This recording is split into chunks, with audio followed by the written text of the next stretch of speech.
This is the Nerd Coalition. Hope you guys enjoyed the show. And now, feel the Nerdgasm. Now, one of the good things about this is I've been going to the movies more consistently now. And I like that. I finally got a good balance. I got also a movie buddy with my son that we be going with, because every time I be putting out the shorts of us being like out the theater reactions, I'm like, I like that because he voluntarily wants to go to the movies, right? My wife, I say, like she will come to support me and stuff like that, late schedule, do all that kind of stuff, but she's not really a movie person like that. She's more into music, hence her podcast, right? So, but I'm loving the movies, and I'm just like, well, because last year I barely seen anything at all. But I was like, no, ever since I went early this year to see Captain America Brave New World, I said I want to be more consistent and go to the movies, especially at the summertime. And this one movie, it came up, and the thing was, at first, I wasn't even going to go see it. I really wasn't. But my son was like, I want to go see it. And the movie he's talking about is Final Destination Bloodlines. Here's the thing. So, I am a millennial, right? So, if anybody remembers anything about Final Destination, if you ask any millennial about Final Destination, they're going to talk to you about one scene.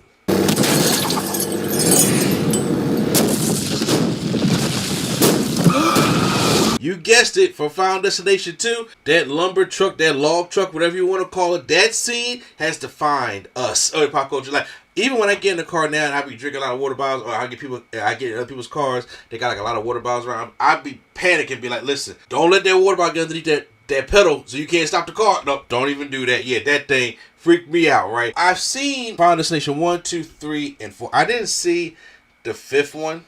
And I heard that was supposed to be a prequel going back to the start of everything. And I thought they ended it. I really thought they ended the Final Destination series. But now we got Bloodlines, which is coming like 14 years later after it. And I was like, okay, so it's a Final Destination movie. You know what to expect. It's the kills. But how is Death going to be creative about the kills? And I was like, so I told my son, because he'd never seen any of the Final Destinations before. I think he's seen some of the first one. And I was just like, well, you gotta buckle up. I was like, it's just going to be teens, is going to be in here and it's going to be getting slaughtered. But I have to say this to y'all. That wasn't the case. Like, that was not the case at all in this movie. Like, the thing called Final Destination Bloodlines this is not just about some, teens that just, got a premonition and then, got lucky and Dev is mad at them. This is about a whole family. That's why it's the bloodline. And I was like, it's the whole family that Dev's like, listen, y'all been skating around me just a little bit too much. Now it's time for y'all to clock out because y'all not even supposed to be here. And I have to say, off the bat, I was thoroughly enjoyed. I enjoyed myself watching this movie.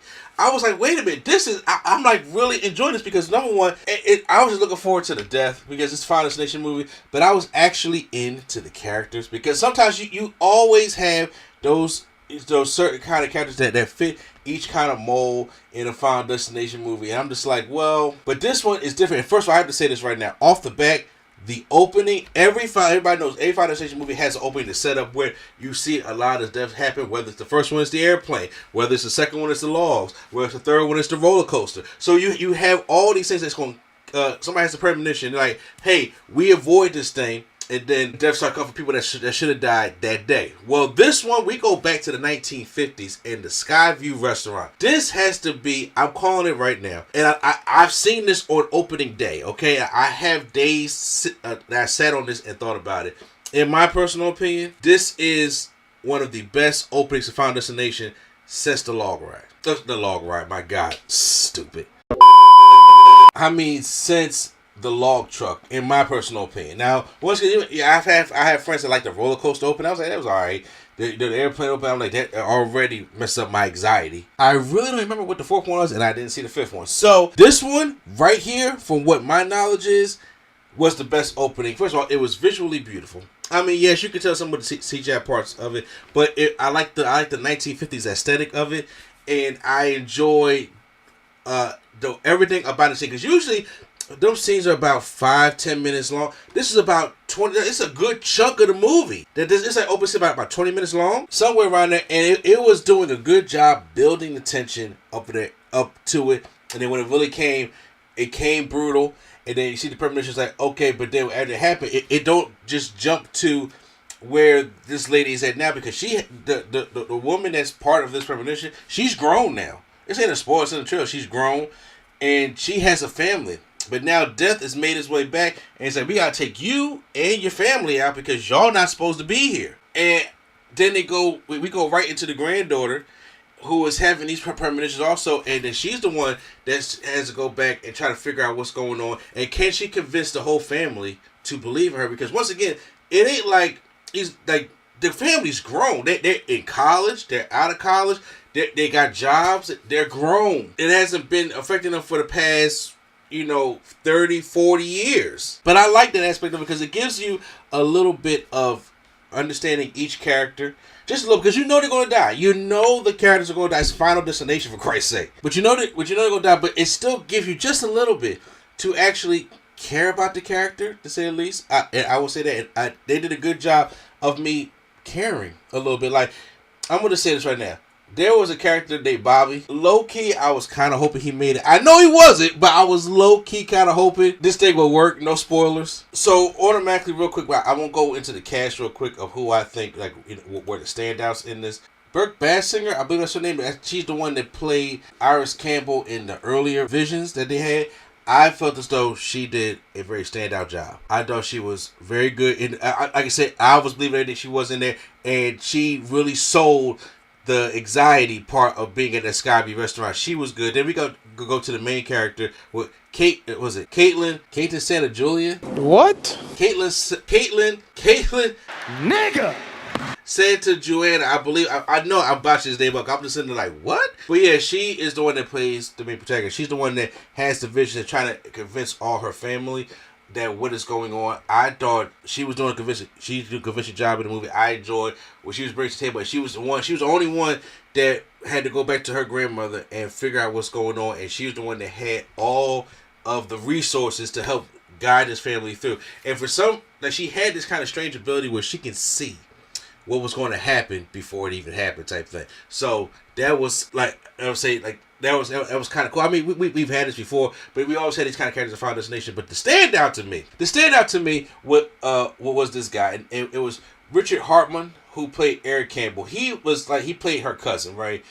There's always in these movies, in any of these movies where it's a horror movie with teenagers involved, there's always that one character that they just be like, I don't believe stuff you're saying, dude, man. Fuck death. Death can suck my left nut. All the time, those characters be in the movie. All the time. He's kind of like that, but it's something about him that I like, and to the point that he's probably the best character in the movie, because it's not only is it he has that kind of attitude sometimes, but he does come around, later on into it, but also there is, he has stuff going on with him that makes him feel this way. It makes him, he's not fully going to go there, but it's just enough. And he's hilarious. Like he was one of the people in the movie that was making us laugh the most. Okay, every time you see him came up there, he was in that whole scene. There are some moments with him. I'm just like, this is painful, which leads me to deaths when it comes to like the baby. Like these deaths were painful. They didn't shy away from nothing, and they were gruesome, as you can expect in a Final Destination movie. And there were some that were just brutal. I mean, I think the Skyview restaurant was like the best out of all of them, because that was the top of them. And then going on down, I'm not going to spoil anything for you, but I do think there was one that involved, trash. I'll just say that. I was like, that was pretty brutal. Okay, so I'll just leave it at that. Now I've gone to the characters. I've gone to some of the deaths and what I liked about it. But the one thing saying that was my main man, Tony Todd. This was Tony Todd reprising his role as William Bloodworth in Final Destination, and his scene is in there. You knew when the scene was coming up. And I was in the theater. I was wondering, do y'all know who Tony Todd is? Y'all gonna respect this man. But it was great seeing him on screen. This was his last movie, I believe it was. And it's just great to see him back. You can tell he lost a lot of weight. You can tell he was sick here. But his role in the movie was just perfect. And what he was saying and what he was doing and what his story turned out to be, I was like, it's perfect for it. He's not in there long, but he's in there enough. Enough to be it's a good send off to Tony Todd. It really is, because it's very unfortunate that he passed away, but it's a very good send off to Tony Todd, and it was just great seeing him in the movie. It was just great having him in there. We saw his cameo in the trailer, but it was just felt something here. If y'all love Tony Todd, you felt something here. Overall, not to dwell on it, but I think this may be one of my favorite Final Destination movies. I think this is going to be on the top half. And when it came to movies of 2025, so far that I've seen, once again, I haven't seen every movie yet, but I'm getting back into the movie, stuff like that. But as of right now, this is one of my favorites of 2025 so far. And horror and suspense and thriller has been kicking in the door this year, 2025. I will say this. They have not really been like just throwaway horror movies. Like these horror movies that they've been doing have been really good. And especially after seeing Sinners and after seeing this, I was like, we're a good track. Especially, this movie does not try to be anything it's not. It's Final Destination. So you know what it's going to be. But we're going to give you just a little bit different than the other Final Destinations, but still give you all the great stuff that you enjoy. And that's what I liked about it.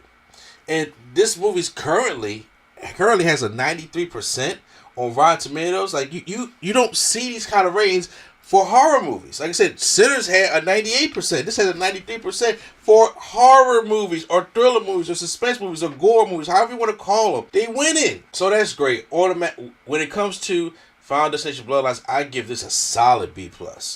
Or if I had to like buy it on physical media, like when this comes out on Blu-ray DVD, which nobody sells them anymore unless you got to go to Walmart or Amazon, which it really bothers me to the fact that I was at Target the other day and I was sitting there like, so y'all have no problem selling CDs. Even I know vinyls are coming back, but y'all want to sell CDs, but y'all ain't going to sell Blu-rays. Miss you. Fine, you got it. Neither here or there, because I can rant all day about physical media and shit like that. I'm not going to do that. But no, it's definitely a B+. I recommend if you guys like Final Destination, go out there and see it. It's the opening with the Skyview restaurant is worth the price of admission alone. So I would say go out there and see that. So make sure you guys go out and see Final Destination Bloodlines. Great send off to Tony Todd. You're going to enjoy yourself because I enjoyed myself.